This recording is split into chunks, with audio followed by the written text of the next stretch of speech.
할렐루야. 오늘도 속회 지도자 교육을 통해서 하나님의 말씀이 깨달아지고 속도원들과 함께 나누실 때 크신 은혜가 있기를 먼저 주님의 이름으로 축원합니다. 기도하겠습니다. 우리를 사랑하시고 우리를 인도하신 하나님 아버지, 오늘의 속회 지도자 교육을 통해서 속회를 돌보는 지구장과 속장들에게 하나님의 지혜와 능력을 허락하시고 모일 때마다 말씀을 통해 깨달음과 은혜와 평안을 허락하여 주옵소서. 어려운 시기 가운데 더욱 하나님의 말씀을 의지하며 주님께 기도하는 믿음의 자녀들 되게 하여 주시고 속회를 통해 서로를 사랑하고 돌보며 함께 아파하고 격려하며 기도하며 주님의 귀한 믿음의 공동체로 세워지는 역사가 있게 하여 주옵소서. 오늘도 말씀을 통해 은혜를 주실 줄 믿고 주 예수 그리스도의 이름으로 기도합니다. 아멘. 오늘 말씀은 열왕기상 19장 1절부터 18절까지의 말씀입니다. 구약성경 549면쯤에 있습니다. 그리고 속회공과는 8과 엘리야야 네가 어찌하여 여기 있느냐라는 제목으로 함께 은혜를 나누고자 합니다. 열왕기상 18장에서는 엘리야가 살아계신 하나님을 온 세상의 창조주이고 유일하신 참신으로 증거하는 데 앞장서게 됩니다. 이래하여 역사에 남을 영적인 승리를 거둔 주인공으로 기록되어 있습니다. 바알과 아세라의 선지자들 850명을 향해 홀로 싸우던 엘리야는 영적인 영웅이요 아무도 감당할 수 없는 사람으로 기록되어 있습니다. 그리고 바로 다음 장인 19장의 말씀은 앞장의 이야기와 이어지고 있는데, 아합은 이세벨에게 가서 갈멜산에서 일어난 일들을 빠짐없이 보고하는 것으로 시작합니다. 이로 인해 2절의 말씀처럼 이세벨은 엘리야를 죽이고자 혈안이 됩니다. 그리고 엘리야가 이세벨의 맹세를 듣자 말자 3절에 기록된 대로 자기의 생명을 위하여 도망치게 됩니다. 그 이유인즉 이세벨의 위협은 실로 두려웠기 때문입니다.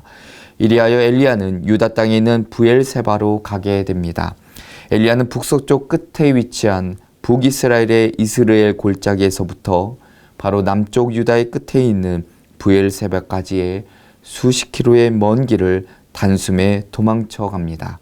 그리고 거기서도 불안했는지 사환을 떼어놓고 단숨에 광야로 숨어들게 됩니다.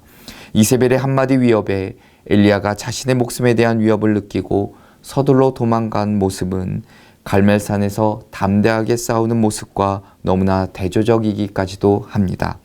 화려한 승리로 의기양양하던 엘리야는 낙담과 좌절에 빠져 호렙산으로 도피하는 모습을 성경은 기록하고 있습니다. 심지어 엘리야는 도피하던 중 한 로뎀나무 아래 앉아 차라리 죽기를 간청할 정도였습니다. 어찌 보면 엘리야의 모습을 성경은 도망가는 비겁한 모습으로, 심한 우울감과 좌절에 빠진 모습으로, 기진맥진하여 잠든 처량한 모습으로 기록하고 있습니다. 한 인물의 삶이 짧은 순간에 이렇게 극과 극의 모습을 보여주지만, 그러나 살다 보면 우리도 가끔 현실적으로 경험하곤 합니다. 그러나 하나님께서는 천사를 통해 지칠 대로 지친 엘리야의 심신을 회복시키시고 마침내 세미한 음성을 통해 깊은 영적인 깨달음과 사명을 다시금 허락해 주십니다. 게다가 오늘 본문은 하나님의 사람 엘리야에 대해 하나님은 어떻게 일하시는지, 이 점이 열왕기상 19장의 핵심이라 말할 수 있습니다. 실패감과 좌절감에 빠져 사기를 잃고 잠만 청하고 있는 엘리야를 그냥 방치하시는 하나님이신지, 그런 엘리야를 더 이상 쓰지 않으시고 인생의 실패자와 낙오자로 자책하며 살게 하시는지, 아니면 다가오셔서 치유하시고 회복시키시는 하나님이신지, 그리고 다시 한번 하나님을 위해 일하실 수 있도록 사명 주시고 힘과 능력도 부어주시고 함께 일할 수 있는 동역자들도 붙여주시는 하나님이신지, 바로 이런 질문에 대해 오늘 본문은 귀한 영적인 해답을 주고 있습니다. 그렇다면 우리가 가진 연약함과 약점이 무엇일까? 오늘 공과에 보면 인간이라면 누구든지 가지고 있는 감정의 기복입니다. 문제는 감정이 하강곡선을 그렸을 때 이를 빨리 극복하지 못하는 경우일 것입니다. 이것이 지속될 때 감정의 슬럼프에 빠지게 됩니다. 심리학자들에 의하면 감정의 슬럼프에 빠지는 몇 가지 이유가 있습니다. 공과에 잘 기록되어 있는데 먼저는 육체적으로나 감정적으로 지치고 고갈되었을 때입니다. 또 하나는 생존의 위협을 느낄 때이고 마지막으로는 두려움이나 적개심, 분노와 죄책감 등의 부정적인 감정이 짓누를 때입니다. 놀라운 것은 평범한 우리뿐만이 아니라 영적인 거장조차도 감정의 슬럼프를 겪고 있다는 사실입니다. 본문을 통해 엘리야가 그 감정의 슬럼프를 극복하고 회복했던 이야기를 살펴보며 은혜를 나누고 도전을 받기를 원합니다. 첫째로는 부정적인 감정을 내어 드리라입니다. 본문 10절에 드러난 것처럼 엘리야는 두려움과 외로움, 절망감, 부정적인 감정에 빠져 있지만 여기에는 분명 그가 가진 문제가 있습니다. 그 중에 하나는 먼저 사실보다도 감정에 지나치게 치우쳐 있다는 점입니다. 이세벨이 엘리야를 죽이겠다고 말은 했지만 실질적인 조치는 취하지 않았습니다. 하지만 객관적인 현실보다 감정에 휩쓸려 올바른 판단을 하지 못하고 자신이 곧 죽게 될 것처럼 말하고 있다는 점입니다. 또 하나, 스스로를 다른 사람과 비교하며 상대적인 박탈감에 빠져 있었습니다. 본문 4절에 보면 지금 내 생명을 거두시옵소서, 나는 내 조상들보다 낫지 못하나이다 라고 말하고 있습니다.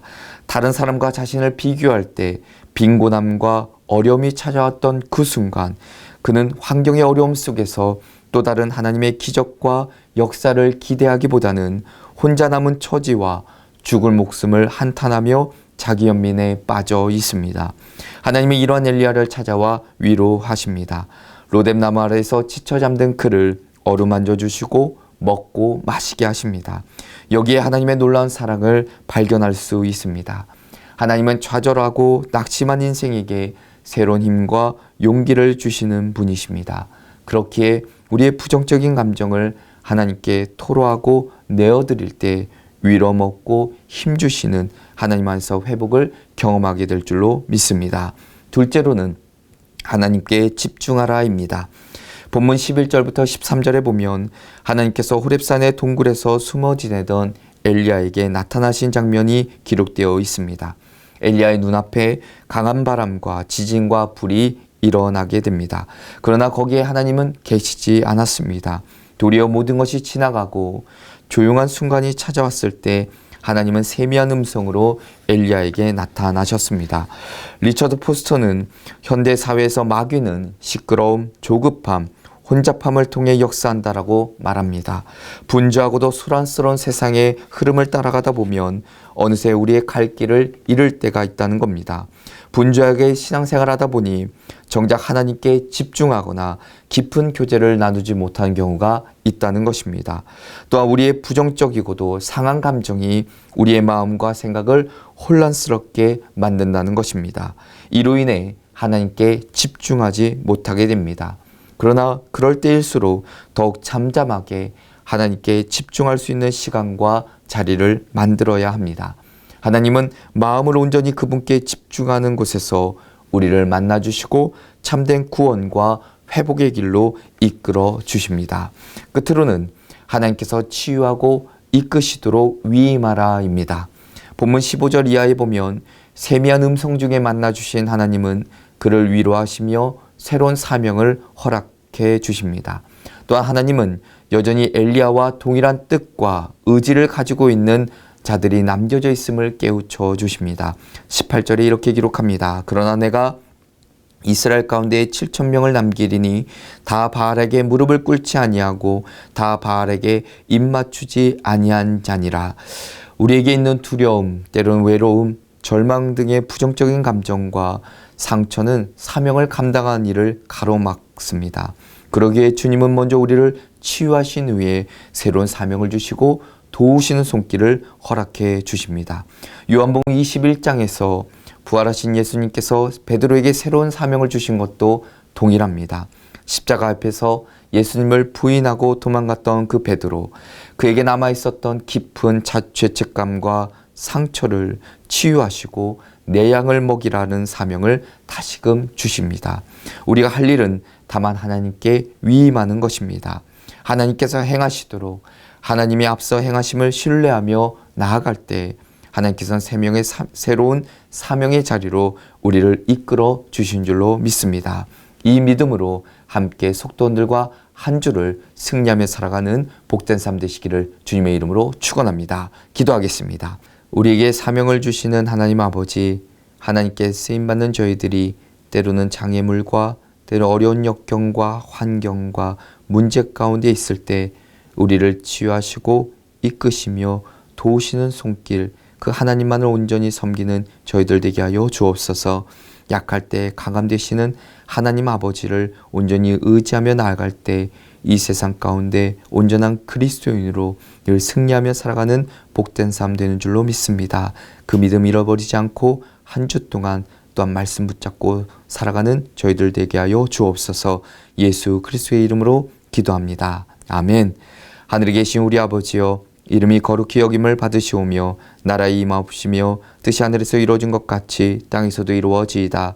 오늘날 우리에게 일용할 양식을 주옵시고 우리가 우리에게 죄 지은 자를 사하여 준 것 같이 우리 죄를 사하여 주옵시고 우리를 시험에 들게 하지 마옵시고 다만 악에서 구하옵소서. 대개 나라와 권세와 영광이 아버지께 영원히 있사옵나이다. 아멘.